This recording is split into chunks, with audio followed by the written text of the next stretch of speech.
Hello readers and writers of the internet, welcome back.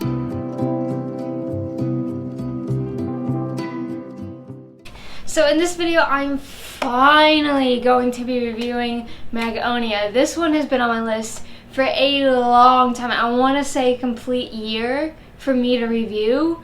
I have quite a few opinions about this book. I went into it with high hopes. It sounded like a really unique and cool concept, and honestly it just kind of let me down. I wish that this book was just a bit longer so we could get more descriptive elements in it. I think I gave it 3 stars, maybe 2. I didn't really like it. It didn't really inspire me to read any other books from this author. Yeah, it was just one of those things that I found on one of those discount bookstores, thrift books or whatever it's called, or discount books, and I'm like, okay, let's try it. You know, they're never gonna they're not gonna have this one in the bookstore. Let's just do it, something fresh, and it just kind of let me down. So let's get into it. So I hope that this review isn't too all over the place because I haven't read this one in a while. I don't think so. I do have tabs, so I'll be following here, and this book doesn't really have spoilers, so I don't think there's gonna be a time. Well, there's one spoiler actually. I'll let you guys know, but if I forget to say it, just because it is so kind of subtle, if you guys do want to read this book for whatever reason, feel free to just exit the video, but give this video a like. It really means a lot to me. But yeah, so first off, the cover. This cover is absolutely gorgeous. We have a feather here, and then the remnants are turning into birds. We have a skyline. It's really pretty, and the book is by Marie Davana Headley. So yeah, and she has some pretty prominent authors on here, Neil Gaiman did that, and then Victoria Aveyard, who wrote Red Queen, did the one on the back. Now, I do understand that in most cases when an author is asked to do a little something like this, they don't actually read the book. They're just like, oh, it's a fantasy book?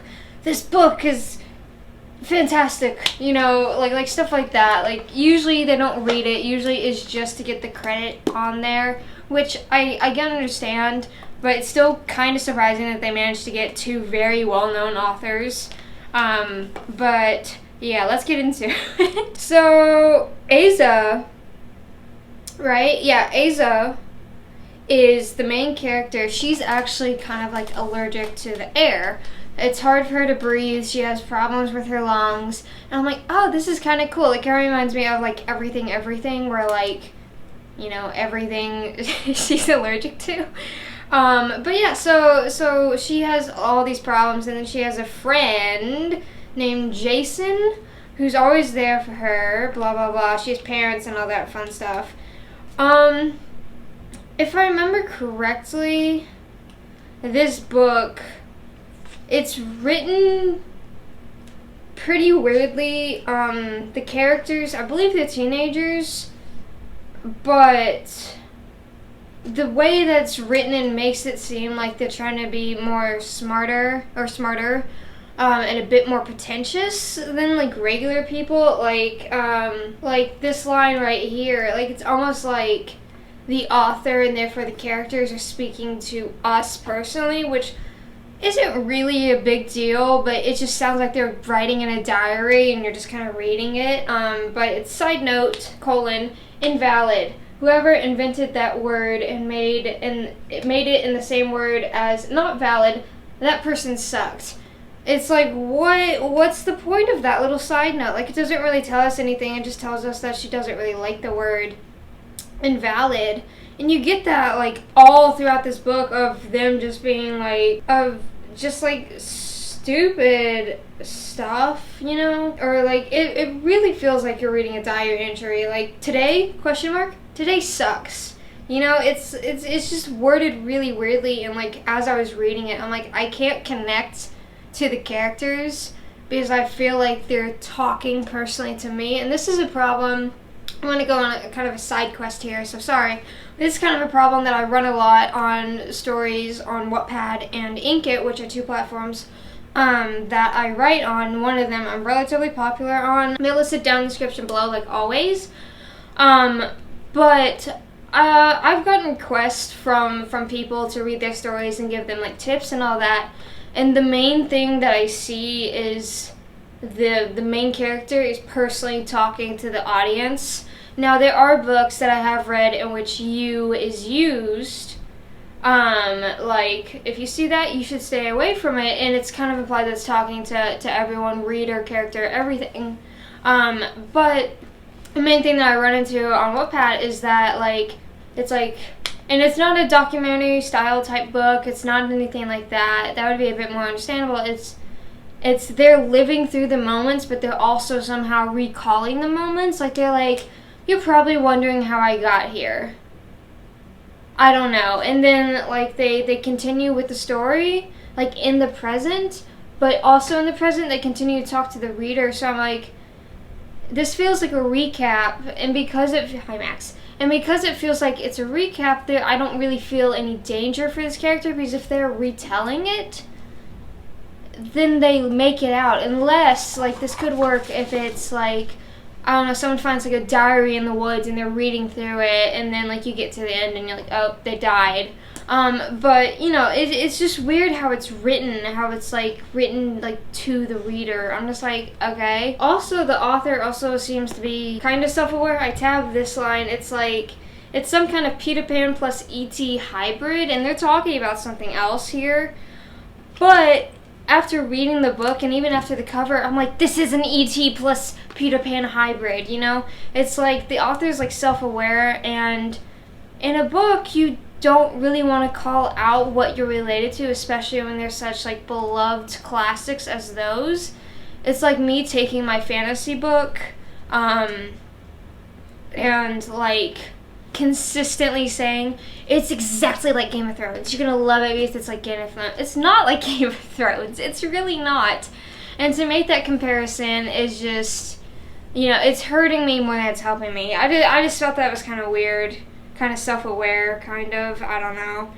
Oh, and then so she gets, like, she has a asthma attack, I think they're called, and she's being rushed to the hospital, like in an ambulance. And then all of a sudden, like, there's this explosion and everything goes dark for everyone. I believe Jason was with her and all that. But this leads me to another thing that's prominent throughout the book is this kind of stylistic writing that you see right here with the sirens stop. Now, I have seen this done in books, especially in Alice in Wonderland.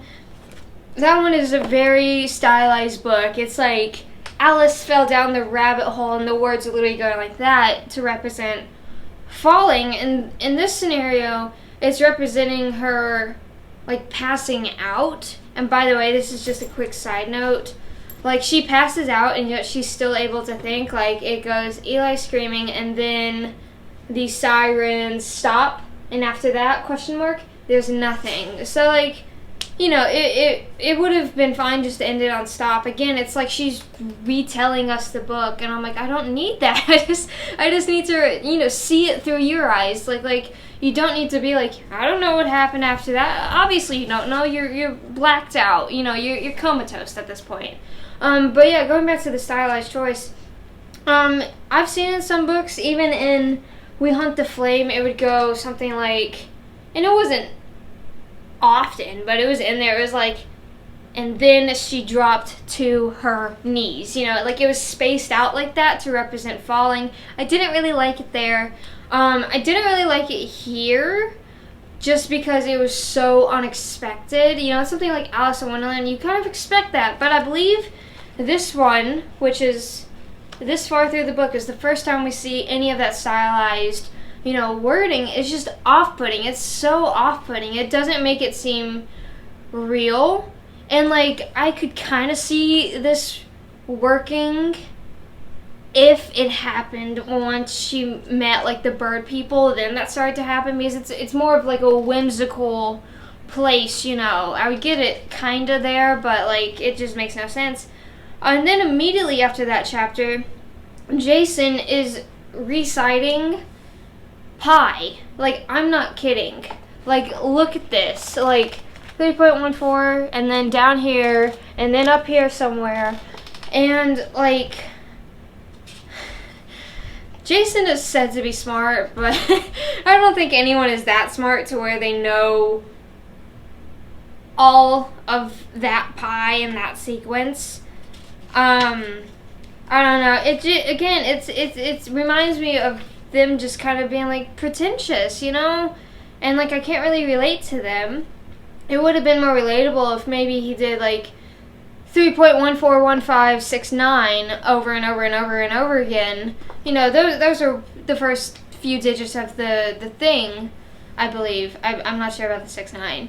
But those are the first few digits. Like those are easy to learn. Not 30, 40 digits into pi. Like, I just didn't like that fact. Yeah, so basically, Azza is taken away, and Jason is like, where'd she go?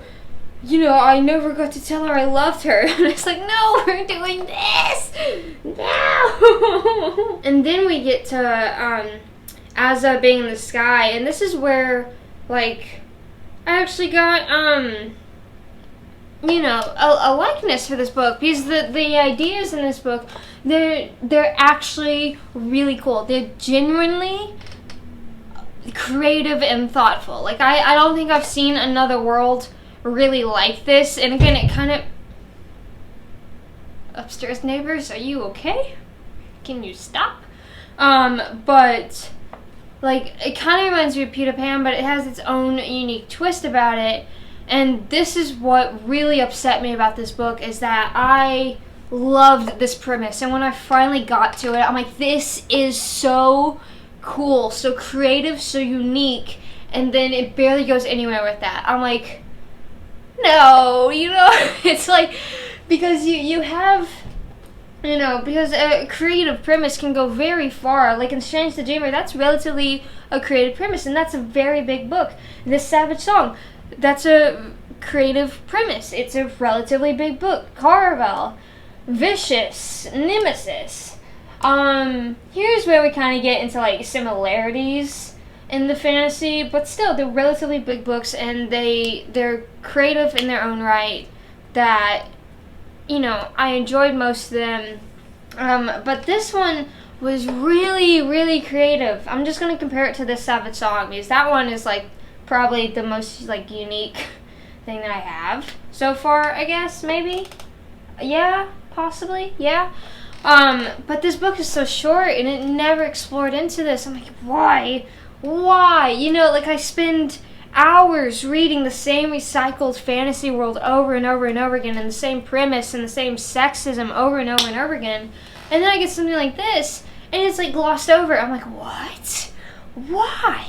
Why would you do that? Like, I honestly kind of want there to be a reprint of this book, and I want this book to be twice this size. Honestly.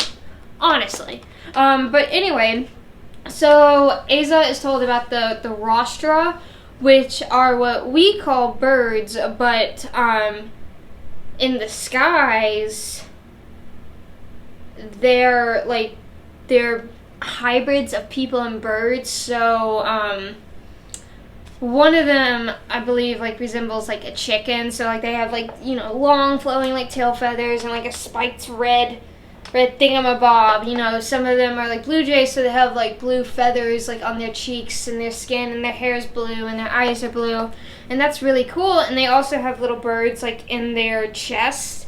And if I remember correctly, I believe their chests are just like open like all the time. Like there are no organs there. It's just like the bird in its cage in there. I'm like, that's also really cool, you know. So yeah, we get that. We kind of get like, you know, like don't betray our captain. She has secrets.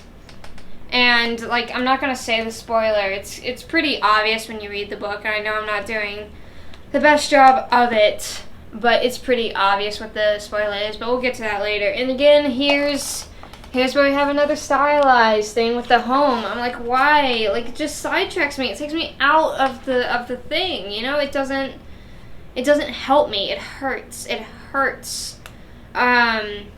Okay, and then here's another thing that I tabbed that I thought was really cool. Um, I stare at the shifting, vaporous edges of these creatures, half whale, half climate. That's really cool. They're like whales essentially, but they're made out of like clouds and all that. I'm like, that is so cool. But that's literally all that we see of them. And I believe there are sharks in there at some point. That's all that we really see of them. I'm like, these animals are so cool. Like, give me a backstory to them. Make the characters interact. You know, describe them more than just vaporous whales. Like, it's such a cool idea, and like, it doesn't go anywhere with it. And honestly, I think this book kind of made me mad more than it disappointed me, because it had such promise, especially with these ideas. And I was just like, I'm not getting any of these ideas. Like because you're not explaining and describing and showing and all that, it waters everything down. And I want a rich world. You know, that's why most fantasy books are as big as they are, because you have to flesh out the world. You have to flesh out the creatures in it. You have to flesh out boundaries. You have to do all this. If you don't, the world is very, very stagnant. You have to say, hey, this is a trading dock where thieves go. Hey, this is a very mythical world that's thought to be dead. Hey, this is a wars between two countries. Yeah. Hey, this is a world based upon religion and magic. This one takes place in the desert. This one is also based on religion and magic, but it also has its own magical twist to it. This one is based on religion and the gods interacting. Like it all has to be so fleshed out, otherwise it's just a relatively cool concept. But that's why fantasy books are so big, because you have to do that. You have to put in the work. And like, that just wasn't really done here, and it really disappointed me. You know, again, this book needs to be at least twice the size. Again, we get another thingamabob. I stopped tabbing at this point because I'm like, what's the point? So, and by the way, these chapters cut back and forth between Azza and Jason. But Jason, back on Earth, he is trying to find where she went. I believe all he remembers is like this bright light, and then she was gone, and people are like, I don't know where she went. And he's like, well, I saw a ship. And they're like, what? He's like, I saw a ship. And I could be getting ahead of myself at this part, but I do remember him. It just glosses over this part too. It's literally just like, oh, it was easy, just hacking into the storm data clouds and finding the storm that passed over and then tracking it, and I found her. I'm like, what? What? I'm like, sir, you were 15. I don't care how smart you are. No. No. And literally that's glossed over. Like we don't see it happen. All we see is him just being like, that's what I did. Accept it. And it's like, what? No! You know, it's so ludicrous. It's one of those things where I have to see. I have to see it and read it to believe it. Okay, so here we go with the storm sharks. This is another really cool part that I mentioned. And by the way, the captain's name, I believe it's Dia? I don't know, but it talks about the storm sharks and blah blah blah blah blah. Oh, they're also Captain Zal Quill. It's Captain Zal, my bad. But yeah, so she forms this relationship with this boy that's been assigned to like help teach her to use her bird to sing, and that's why she had such trouble like on Earth breathing, is because her lungs were supposed to be accustomed to the air that she's in now, and like that's why, you know. I think once she's on the ship she has a bird, I'm pretty sure. But anyway, the birds, I believe, their voices are very strong. They actually can create like powers and stuff like that. Like they can hurt people when they sing. That part was kind of poorly executed, and that's probably just me. Like, I'm never, unless it's like I don't know how to describe it, but like there are very few and rare instances in which I'm gonna think that someone singing, like not even screaming, the singing is gonna be dangerous. Like to bring an example of which I'm like, oh, that works, is a siren. And it's not so much their voices that are dangerous. The voices just lure in people because they're so beautiful. They're the dangerous creatures. Usually they're depicted as having really sharp teeth, really sharp claws, stuff like that, that, you know, either drown the sailors or like eat them alive and stuff like that. But I usually don't see singing as like a threat. I see it kind of being funny. And in here I kind of found it funny when they're like, you know, preparing for battle and they're just like standing on the edge of the ship just like, you know. I'm just like, okay, get those pirates away. But yeah, they get attacked by pirates and I think, yes, Azza actually falls over the ship. Yeah. She actually falls over the ship. I believe she's rescued by, I don't think it's the pirates. I think it might be the pirates. No, she gets rescued by Zal.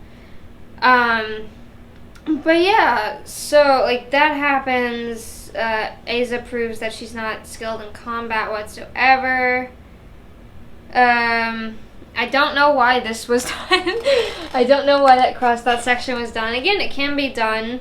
I haven't read this book, but Shatter Me, I have seen the crossed out sections. It's just two thoughts, essentially. I don't know why that was done there. But I think there might be one more fight, or they like elude the pirates. But then we get to this part, which kind of really ticked me off, and not. I'll get into describing it after I read. Down there, cities glow out of the dark, red and green and white. The whole planet's made of cars trying to get somewhere.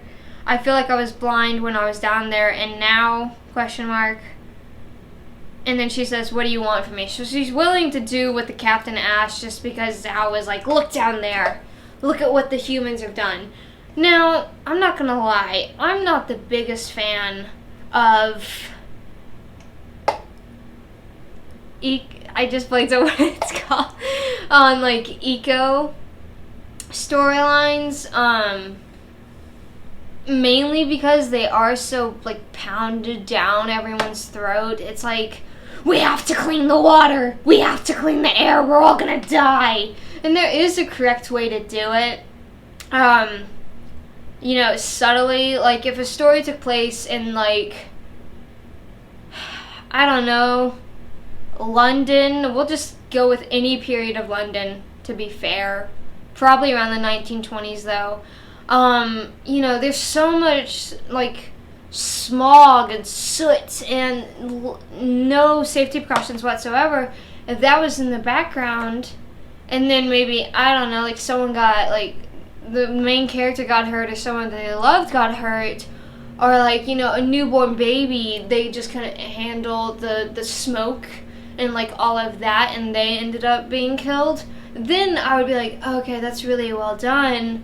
But I'm not kidding, this was the first instance where this happened. Like, up until this point, like there was no mention of smog. Even when she was down there, she wasn't like, my lungs can't do this because there's so much smog in the sky. She never mentioned it. This is the first time that this has been mentioned. And I'm just like, well, no, like, this is kind of an unreliable narrator because I don't know what's really going on down there. I don't know how polluted the earth is, you know? And then she changes her mind like that. It just made no sense. It was too much of a turnaround. You know, it just didn't work for me. It just didn't. I'm like, I literally tabbed it and I paused. I'm like, where did this come from? Like what happened? Like, where did this come from? So here she's starting to catch feelings for the boy, as well as learn how to sing properly because she was terrible at singing beforehand. And she's singing like a note that means rise. Yeah, I don't know. I don't know. I'm not entirely sure why I tapped it. I was just like, okay. But I guess we're going to be getting into spoilers right about now, so if you want to read this book, it was really nice talking to you. If you guys don't care, hello, welcome. But yeah, spoilers. So basically, and I haven't been doing a good job of this, so this is kind of my fault, but again, I said this was very obvious. So I really don't like mentioning it, because if it was clever or done more cleverly, I would have been like, oh, I need to talk about this, but it wasn't.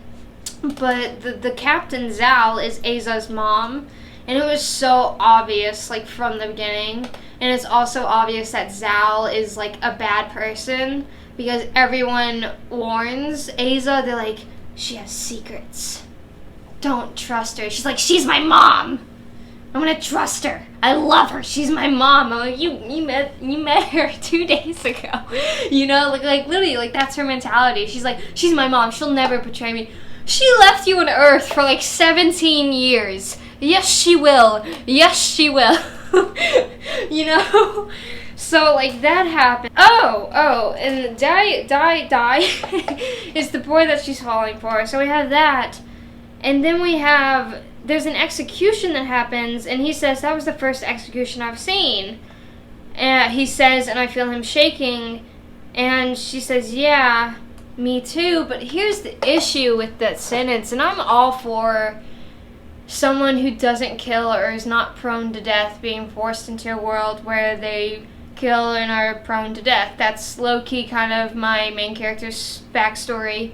In my fantasy book, Ashes of Revenge, you take this very sweet, innocent girl and just force her into this world, and she's forced to adapt or be killed.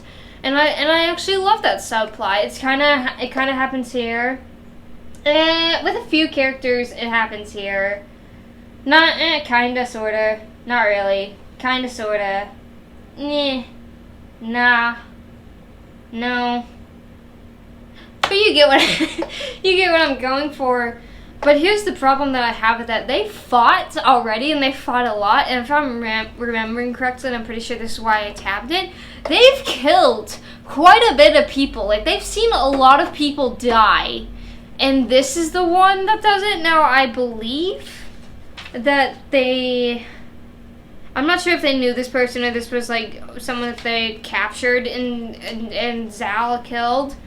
But, like, I'm sorry, this isn't warranted, because they've been fighting and killing and doing all of this all along, and then all of a sudden, execution, they're both, like, you know, shaking their boots, and they're just like, yeah, death. And I'm like, but you've been through death before. Why is death now a problem? It just makes no sense to me. You know, like, little things like that. Same thing with the smog. It's, like, no lead up to it, and then it just comes out of nowhere, and you're like, what? What? So it looks like there's another attack, and she finds Jason. Yeah, she's, like, calling to him. I'm not entirely sure what happens, but a few people dive off the plank. I think they're going to attack him, and then I believe it was her mother who hurt her bird or whatever. And now she can't really, like, sing properly. And she's like, she betrayed me. I'm like, well, obviously. You've been warned about this more times than you can count. Oh, and then we get this part. This is kind of random. So they start singing this song. And she says, it's an old song, something Magonians sang hundreds of years ago. Here's my issue with this one, Max. Here's my issue with this one, too. You recently got introduced into this culture. Like, how do you know what they sang hundreds of years ago? And unless I'm just misremembering, like, she doesn't, like there's some forget stories in which, like, even in a past life, they're like, I remember, that was my past life. I don't even think that happens here. And she's like, yeah, we just sang this hundreds of years ago. I'm like, how do you know? How do you know? You like learned how to sing yesterday. Like whales and storm sharks are like new to you. How do you know? How do you know this culture? How do you know? How do you know? So that also just annoyed me. Oh, and then we reached the climax of the book. So somehow I told you that Jason used his brain and like storm weather to track them down. Here's the part that just made me like laugh out loud and like not take this book seriously at all. I'm like, okay, I'm just gonna read it for the, you know, the hell of it here. But Jason, unless I'm just misremembering again, but I'm pretty sure I'm right, Jason follows them to like this ice place. I don't think it's like Antarctica, but it's not near the home. Like I'm pretty sure this boy, I think it says that this boy like flew on a plane to where they were going. I'm like, where are the parents? Where are the parents? Where are the parents? You know, it was just like, what? But anyway, so they're all singing, and then she realizes what they're singing. We're singing for floods. This isn't the plan. The plan was the seeds, the plants, but the island starts breaking into pieces, water rushing into and in from the sea. So I think I remember partly after reading that sentence that like Zal was like, we're gonna water the earth so there are plants. You know, we're gonna get rid of those pesky little cities and buildings and all that. We're gonna do plants. And then this happens, and she's like, this wasn't the plan. Like, well, obviously, like, your mom's already betrayed you quite a few times. I'm not even kidding. Like, she betrayed her, like, at least twice already. She's like, how could have this happened? No. And then also, you have to practice the song. Like, how did she not know what song she was practicing for the flood? Like, how did she not just pause and go, wait, this is for a flood, it's not for seeds? But yeah, so basically that's Zal's plan, is to, I believe, wipe out the human race, make it flood, so then they can, like, sail the ships or the seas and all that, and it'll be perfect for them. And Azza, of course, is like, no, that's my home. Even though I just turned on them multiple times, and even though I said that, like, the cars and the smoke is terrible, and I helped my mom try to destroy you guys, and I turned my back on my parents and my best friend and my guy crush and everyone that I love, I'm just leaving them. And now she's like, no, Earth, no. You know, like she changes so quickly. I'm just like, what? Like, it gave me whiplash. It gave me a headache. And then, like, somehow this character is supposed to be really smart, but is also one of the dumbest characters that I've ever read in my entire life. Not as dumb as the character from Panic, but pretty dumb. By the way, that video up there, go watch it. But as I said, Zal wants this, I realized. She wanted it all along. Obviously. And like these are like pages apart. Like this is where the flood happens. This is her recognition. Or recollection, excuse me. I'm just like, how did you not know? How did you not know? So I don't really have anything tabbed. Oh, it's done. After this, but from what I remember, there's this fight. From what I remember, there's this fight between Jason and Azza and Zal. And Zal is like, look what you've done. I think she dies.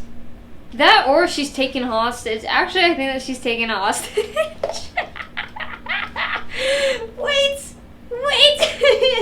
But yeah, I believe Zal gets captured and betrays Zal and like helps her, I think. Okay, and then they get back home. I'm trying to find if Dai actually joins them. I don't think so. But then we get this wonderful line. Maybe we should fly in SA, which almost makes me sob because, period, there are losses to this. Big ones. Like, I get it, but at the same time, she wasn't up there long enough for me to feel really connected, or for her to be really connected. And she's like, I've lost this entire world. I'm like, you were up there for 2 weeks. You were up there for 2 weeks. And the entire time it was hell. You got captured by these people, which I completely forgot to mention because it's not even important. So there are these people that, like, wear skins, and she, like, human skins, and she's warned against them, like, this entire time. Like they're like, they're the most powerful creatures ever. Don't mess with them. And then they capture her. She gets on their ship, and she, like, sees the skins. She's like, oh my gosh, I'm a skin. That's why I don't look like a bird. Because I was down there. Oh my gosh, the guy driving the ambulance was a skin. He knew what was going to happen. That's how they coexist with skins. And then, like, the pirates that have been like, you can't defeat them relatively quickly, like within the hour. It was just such, like, a minor plot point. It led nowhere. I'm like, there's really no reason to go into that, and I couldn't really find it. But yeah, I'm trying to find, like, if they adopt Dai. I think they might. Okay, so yeah, Dai isn't with them. I believe Dai, like, helped defeat Zhao. He either helped defeat Zhao and went his own way. It's like, you betrayed me. Or he's with Zhao. But yeah, so basically the last page is just leading into the sequel, which is called Eerie, maybe? I don't know. But yeah, I won't be reading that. I thought about reading the sequel just for, like, fun. If you guys want me to, I definitely can. To my knowledge, it's not a big book. It's like this, so it shouldn't be too painful. But yeah, that was my review. I know it was kind of scattered, but this book was also kind of scattered. There's no way I was going to be able to do a thing. But my final thoughts are the characters. The characters are weak. I really didn't care for any of them. A lot of them were pretentious and dumb at the same time. I'm like, how is this possible? The world building, it was so unique, but I wish there would have been more of it. And it really disappointed me that there wasn't. Same thing with, like, that's world building, I guess. The plot is okay. There isn't really a plot. It's like, this happens in the span of a week. Oh, we're done. Okay. I wish that there would have been not more of a linear plot, but more of, like, a known plot. Like, maybe when she first lands, Zala's like, hey, I don't like humans. And then maybe she spends, like, the time that she's up there, like, trying to convince Zal otherwise, and they have, like, this back and forth, and then she gets split because Zal brings up some really good points and is, like, really a dictator and stuff like that. Like, I would have liked that, but that just didn't happen. The plot was everywhere. Things made no sense. Jason finding her, like, hacking into, like, the FBI and finding her, and then getting on a plane and finding her. I'm like, you were 16! But yeah, again, really pretty cover. It's the cover, cover art by Craig Shields, and then cover design by Allison Clapthor. So they did a really great job on this book, honestly. It wasn't terribly written. Again, at times I felt like a diary entry. I couldn't really get into it. I couldn't get invested into it. Anything like that. So yeah, I think I gave it 2 stars. If I gave it 3, I definitely need to bump it down to 2. But I have finally reviewed this book after literally a year of me saying, I'm going to review it. Hi Max. I'm going to review it. I finally did. Oh my gosh, I can finally put that somewhere. I'll find a place for it. Thank you as always for watching. Don't forget to like, share, comment, subscribe. And it means the world to me if you're following all my other social medias. That's Instagram, Facebook, and Twitter. Those will be listed down in the description below. And I will see you in the next video. Bye!